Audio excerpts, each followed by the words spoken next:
Thank you, Miles Jr. It's good to be with you all today. And thank you, JD, for setting the foundation for us. I love your energy and your enthusiasm. I also love marriage and I love families. And as I went through my own kingdom process of self-discovery, I realized that my gifts, my temperament, and my purpose designed me to be a counselor. So you'll remember that Dr. Monroe would remind us that we could get an indicator about our purpose through what grieves us or what makes us angry. And for me, it's attacks on our families and on our marriages, particularly for us as kingdom leaders. So as a result, I went back to school and completed a master's in Christian counseling, and I became licensed here in North Carolina as a marriage and family therapist. I work with individuals, couples, and families to develop tools to build healthy relationships. And often I see families in crisis. So in this session today, we're going to talk about crisis and the family. And I'm going to offer some action items to make this practical. So if you're making notes, I'm going to call attention to those points like Dr. Monroe did. I can still hear him saying, now write this down. So in my work, I interact one-on-one with clients, and I really enjoy feedback and questions. So if you want to write down your questions as we go, I'll be participating in the panel at the end of this morning's session. And along with that panel team, we'll try to address some of the questions that might be common to you who are having this conversation with us today. And you have the link to send the questions in your email. Well, I wish I could see all of your beautiful faces. So I'm just going to have to imagine them. And I'm also imagining what family looks like to those of you who are present today. I would imagine that some of us have already raised a family, and some of us are married and have kids in the home. Some of us are married without kids. Some of us have lots of brothers and sisters. Some of us have none. And of my friends, Dr. Monroe had the most. Y'all probably know that he was one of 11 children in the family. Some of us may have aging parents, and some of us may have parents who are deceased. Some of us may have lost a spouse. Some of us may be currently unmarried, which I want to highlight is not an incomplete state. Since we have a lot of emerging leaders participating with us today, I want to camp here for a moment. Okay. For those of us who are unmarried, it's the prime season to develop our own self-discovery. It's valuable time to engage with the Creator to nail down our identity, our purpose, and our vision. Notice that as a whole person, we have the benefit of greater flexibility in our time, and that allows us for rewarding kingdom endeavors. And when we're single, we have time to reflect on our own observations of the marriages and family dynamics of others with whom we come into contact. So it's good now to think about what elements that I'm observing in other families that I might like to have in my own, should I marry and build a family one day. So back to families. Notice also that where there are holes in our biological family, we create family. That's kingdom DNA family. And we build that intentionally through shared experiences, through developing trust, through hearing each other's stories, through celebration, and through mutual support. That's extraordinarily satisfying. So for those of you who are new to ITWLA, I welcome you in that respect of our organization. Now you're going to need to step up and initiate engagement, but you will find an online and in-person community of friends, mentors, and support in your growth as a leader. So with respect to my topic, crisis in the family, my focus in these next minutes are to highlight principles to structure our family's health in order to best manage crisis when it comes. Let me repeat that. Principles to structure our family's health in order to best manage crisis when it comes. As we were reminded by JD, the time when the hurricane hits is not the time to get ready. The time when the house is burning is not the time to install collapsible escape ladders for the second-story bedroom windows. And the time when a notice arrives that a family member is laid off is not the time to begin an emergency fund. The time to structure our family's health in order to best manage crisis is not when the crisis hits. So this morning, we're going to look at 4 principles in structuring a healthy family. For those of you making notes, they're going to be number 1, respecting differences.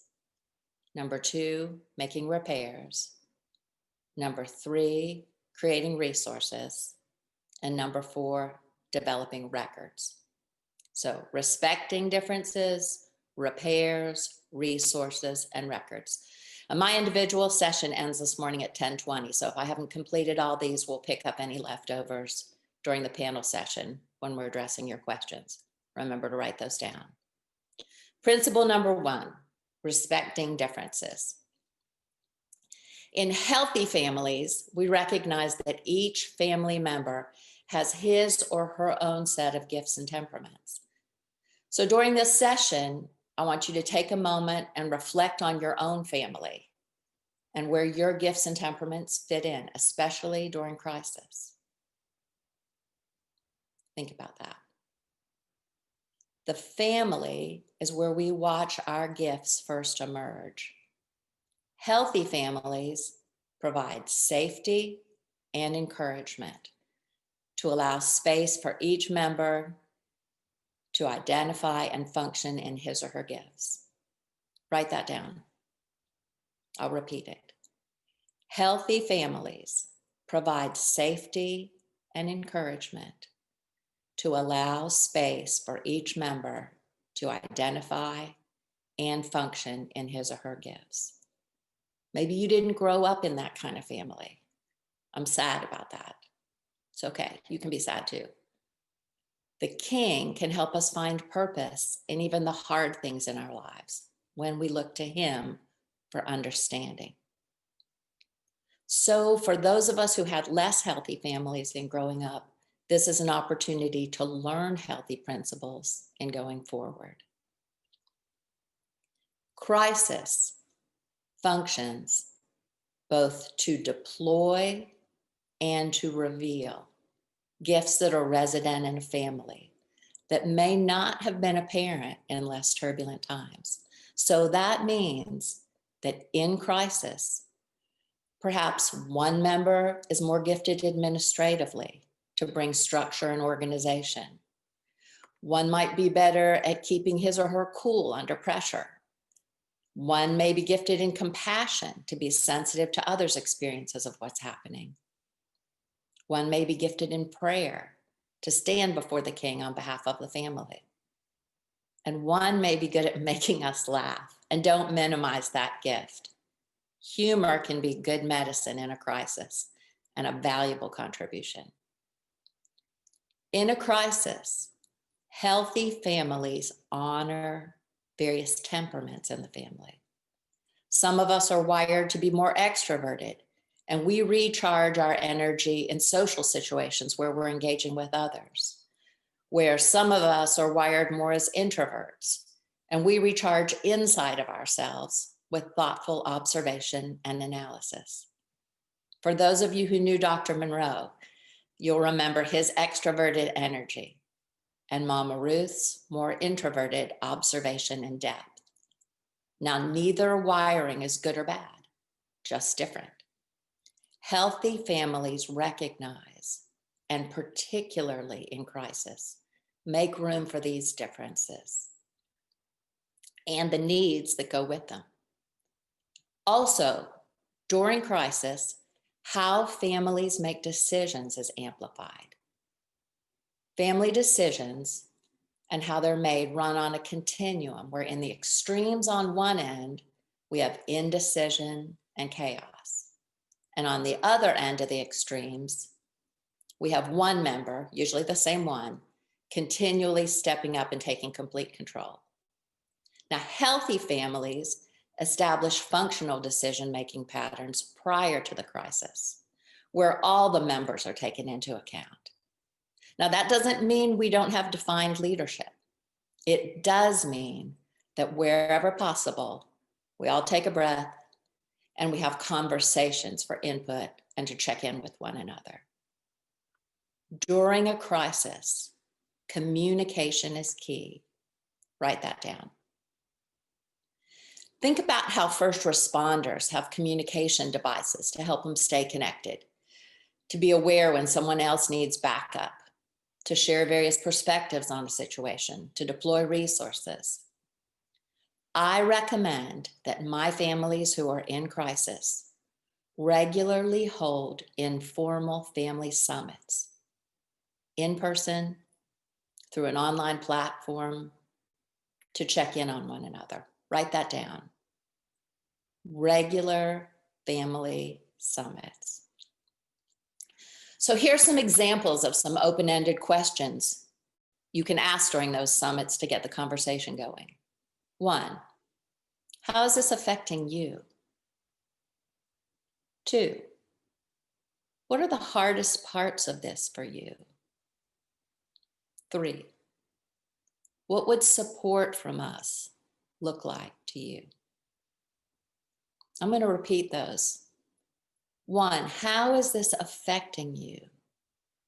2, what are the hardest parts of this for you? And 3, what would support from us look like to you? I encourage my families in crisis to guard against creating coalitions within the family and discussing other members who are not present in a critical way. Write that down. No coalitions. In crisis, working out things means that we talk to each other, not about each other. Within the family, even how we process the crisis can be different for each member. Some feel better talking or even releasing tears, since tears can speak when we don't have words. Some might need to reflect more internally before speaking. Some prefer to mobilize with action. Others prefer, when possible, to take more time for strategic thinking. Write this down.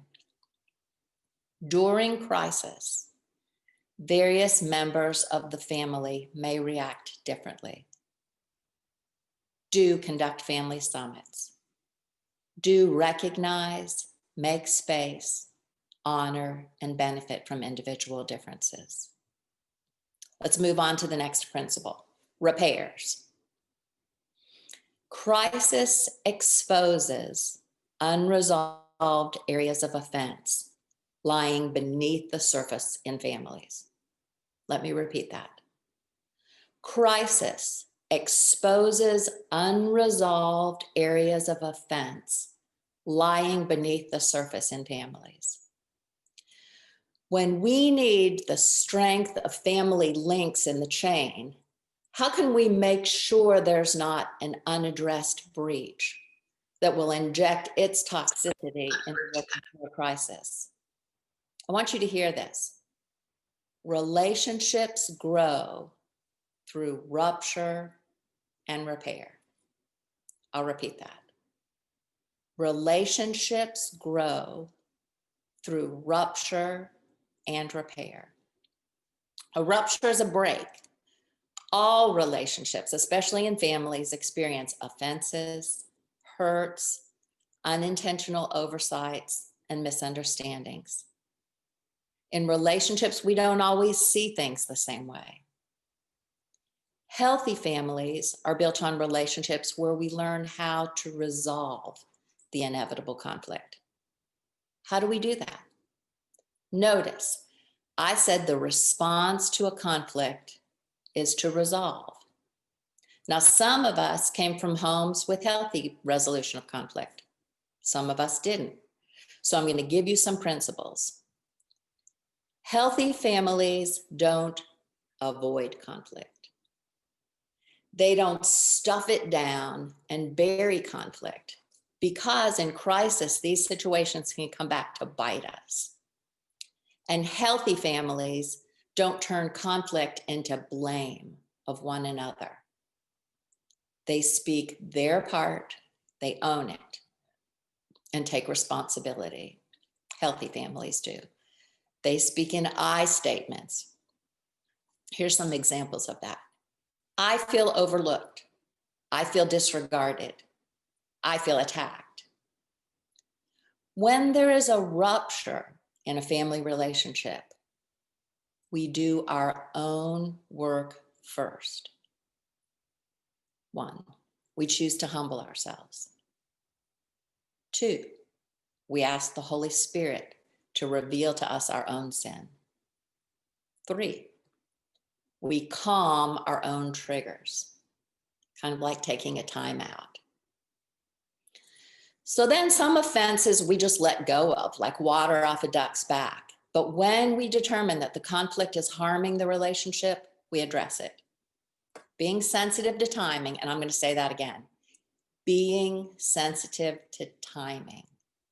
We approach the family member where there's conflict, and we, number 1, state the situation without attack. Here's what it's going to sound like. This is what I observed. So number 1, state the situation without attack. This is what I observed. Number 2, share how the situation impacted us. That can sound like, this is how I felt.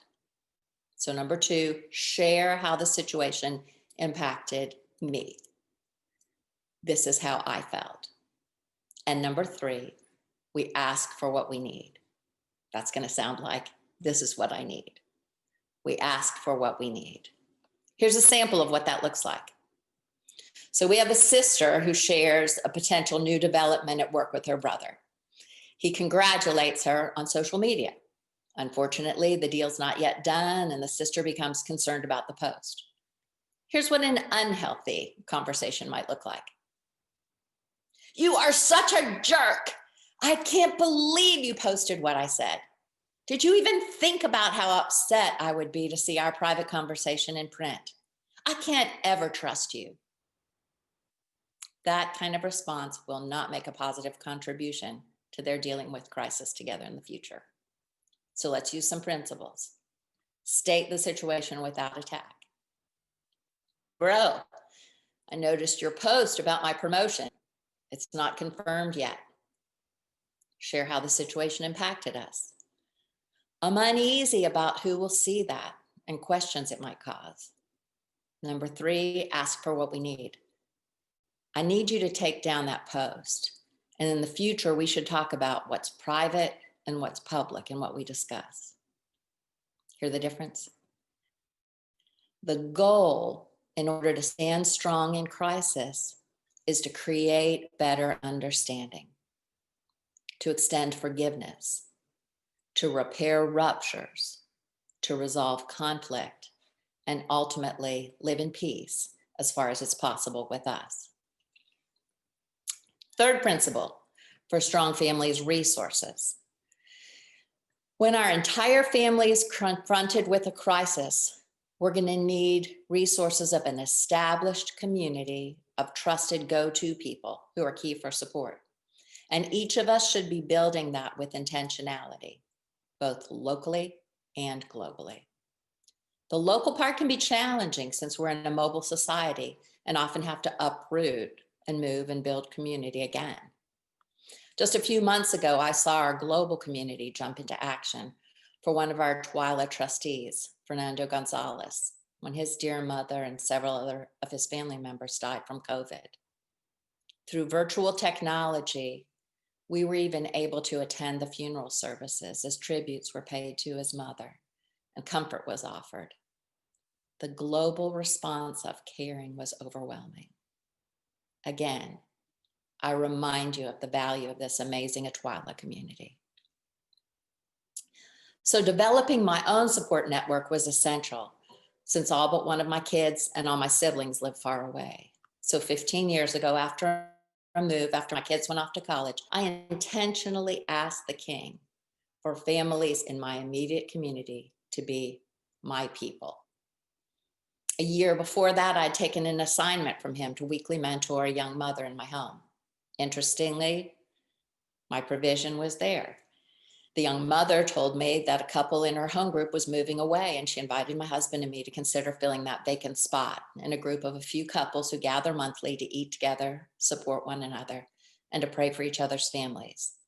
The beauty of that, these individuals all live only minutes from me. So the process of community deepens each time I repeatedly open my home to them. And here's my own particular gold standard.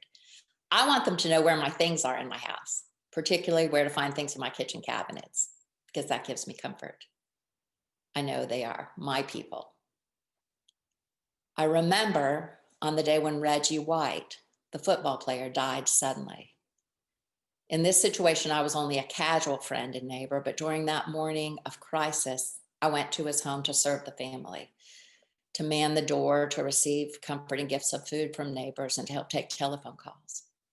Write this down. When a family is in shock, they need to be shepherded through crisis by caring and sensitive community.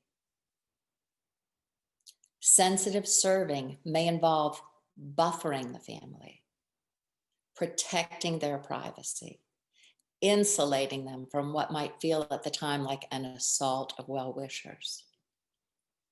For me, here's what community support looked like in my greatest family crisis. While away from home on vacation 4 years ago, my husband Graham was dead for 20 minutes. He had suffered a sudden cardiac arrest and was brought back to life by the King, using the hands of skilled EMTs and a dispatcher who taught me how to do rapid chest compressions until their arrival. My support network jumped into action within minutes, initiating prayer chains. One friend instantly booked the next plane flight available to be physically present with us. A friend of my daughter's jumped in a car and drove her the 6 hours to be with us. And we continued to experience support as we returned home to find a refrigerator full of healthy groceries because one of my people had access to a key and stocked the fridge before I got home. Write this down. Take steps that create valuable support networks for your family prior to crisis. Okay, we have about 7 minutes left in this session. The last principle for preparing your family for crisis is creating records. I'm going to discuss 3 types. We may get to 2, but the first is an in case of emergency file. The second is a documented history of family stories. And the third is a family mission statement. So let's start. Every family should create an in case of emergency file for their loved ones in the event of a crisis where one or more members lose their ability to communicate with us due to a health condition or an accident that leaves us unconscious or that perhaps lead to our unexpected death. Family members should know where that file is located. In that file, there should be a listing of key people who can come alongside to help, their phone contacts, important passwords, information about the location of financial records, including bank accounts, insurance records, and tax records. Let me repeat that. In that file, there should be a listing of key people who can come alongside to help, their phone contacts, important passwords, information about the location of financial records, including bank accounts, insurance records, and tax records. In the midst of a crisis, this preparation gives our family a gift of some structure and support amidst the shock, the pain, and the grief.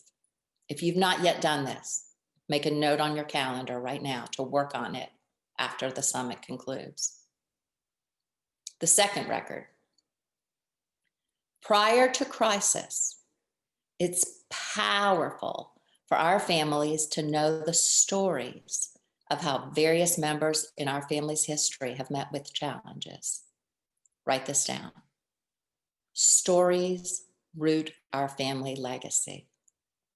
I want you to take a moment and think of stories of your own ancestors who have overcome difficulties, who have triumphed in tragedy, who have manifested the fruit of sacrifice and who have exercised leadership during crisis.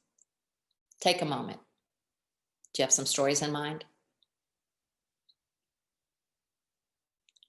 I'll give you an example of stories we've passed on to our family.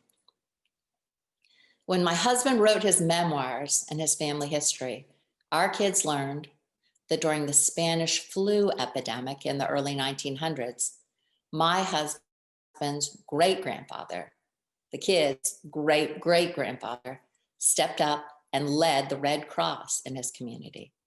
That's responding to crisis. They know that my mother and her husband, who was a family practice doctor, gave 50% of their income each year to kingdom work around the globe and served their medical gifts in underserved areas of the world, bringing in supplies and equipment to support local physicians. Documenting these stories help our families understand their kingdom DNA and cause them to recognize that crises are opportunities for leadership, growth, and offering solutions. And remember, Dr. Monroe would tell us that each of us were born to solve a problem. In the last minutes, our third set of records involves creating a mission statement for our family. That statement has 3 parts. Write this down. Who we are as a family, what our gifts are, and how we deploy them. I'll repeat that. Who we are as a family, what our gifts are, and how we deploy them. You can think of it in terms of identity, purpose, and vision. Here's an example of ours. We're the Pitt family. When we got married, my husband, Graham, recorded the greeting on our answering machine, and the recording began, "Hi, this is the Pitts." Actually, it's not that bad here.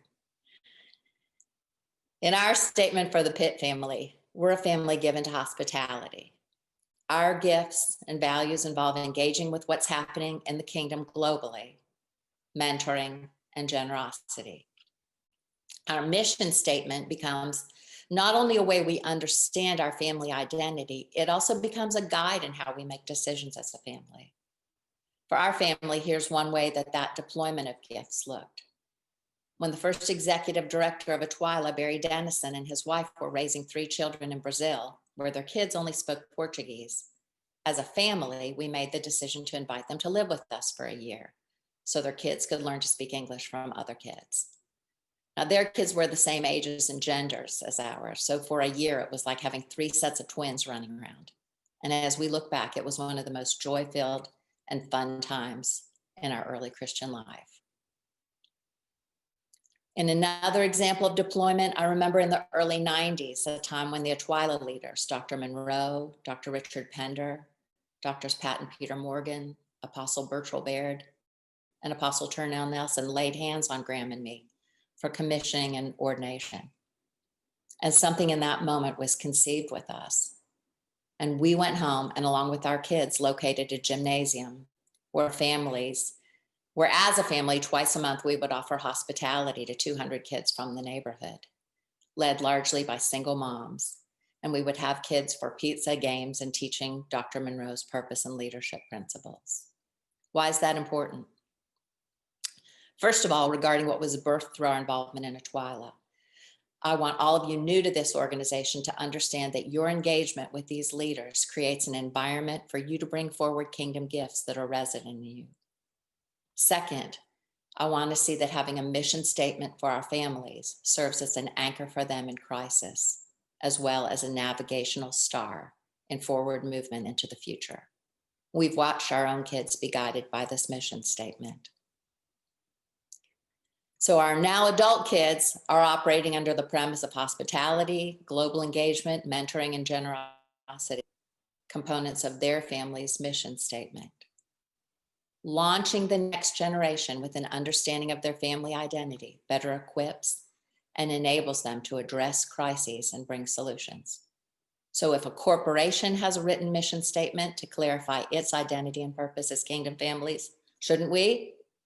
So let's create these series of records to provide security in crisis, to root our family in their history, and to provide them with navigational stars to help them understand who they are as they address crisis in their generation. Our handbook reminds us to write the vision and make it plain so that he who reads it may run with it. Thank you. Awesome, Leslie. Awesome, awesome. Thank you so much for being a part once again of this event. Your expertise in this whole on this topic. This is one of the reasons why I wanted to really invite you to speak, because I know you and I have had a lot of offline conversations, and the way that you have spoken to me and helped me through, crisis, personal crisis. I knew that the words that you shared would really resonate with persons that hear you, because you have a certain passion to what you do, and there's a certain quietness about your spirit, and it really speaks to me, and I'm sure it speaks to a whole lot of other people. I think that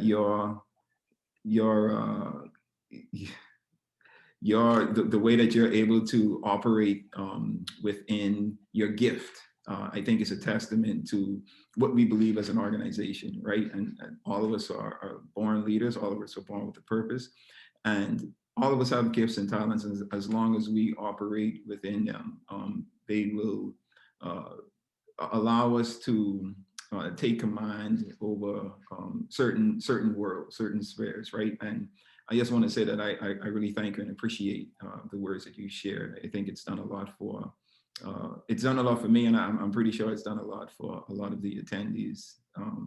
Is there anything that during this particular crisis, just maybe one thing that you would probably recommend?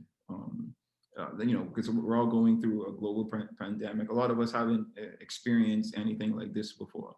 So in dealing with, your family, there was a question that came up during one of our earlier forums. How do you communicate this to young kids? How do you communicate what is going on? And they haven't been able to see their friends for a long period of time. How do you communicate to a young child who, may not be quite aware of what's going on? What would be your recommendations to parents or guardians?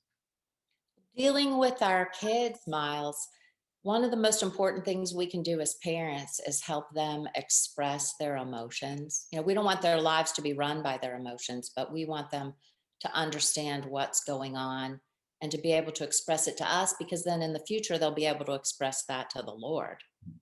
So here's how I would approach that. When we feel sad, we need to grieve that. So some of these kids they're having losses. What I would do with a child is help them identify the losses. It's sad that you can't go to this birthday party with your friend. It's sad that your sports season has been canceled. We want to identify the losses first, and then we can reassure them and comfort them and encourage them. But we want to validate that all of us are feeling lost. I'm feeling lost. My grandkids live in Wyoming, and I haven't seen them since Christmas. All of us have kind of cleared our calendars. And so it's really important, before we try to move forward, that we grieve the losses that those are created. Now, it's not the end of the world, but I'm not going to say just look on the bright side or just be positive. I'm going to say acknowledge the loss and grieve it, so that then we can move forward to accepting what is, right, and reassuring ourselves, giving it meaning. Maybe next year when you're talking to the kids, you can go to that party, or let's stay in shape so that you can be in your team again next year. Yeah. But we want to grieve loss before we reassure and comfort to move forward in hope. Absolutely. Well, thank you so much, Leslie. How would people get in contact with you if they wanted to reach out? What are good ways for them to get in contact? So if you have questions today, please go into the forum. If you want to shoot me an email, it's pitt.leslie@gmail.com. So it's LESLIEPITT.leslie@gmail.com. All right, awesome. So as she said, she's going to be a part of our afternoon panel where you can get a little more in depth on this particular topic. She's going to be there. So if you have questions, specific questions for Leslie in particular, you can ask them during our panel session later on today. Okay. Well, thanks a lot, I Leslie. look forward to that. Thank you so much. Appreciate you being a part of it. We'll see you later.